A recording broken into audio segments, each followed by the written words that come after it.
Обадете на телефон 02 921 2100.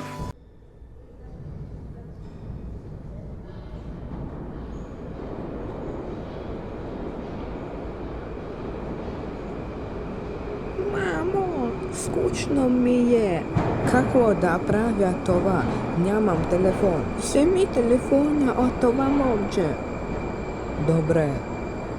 Хей ти, дай телефона си на дъщеря ми. Госпожа, няма да дам сета малката ви дъщеря. И не бива да вземате това, което принадлежи на други. Не ме интересува. Малката ми дъщеря има по-голяма нужда от това. Аз взех телефона на това момче. Най-накрая мога да играя. Жена ти луд ли си? Мликни.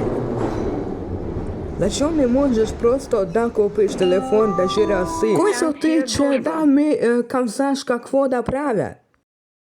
Върнете телефона си! Не!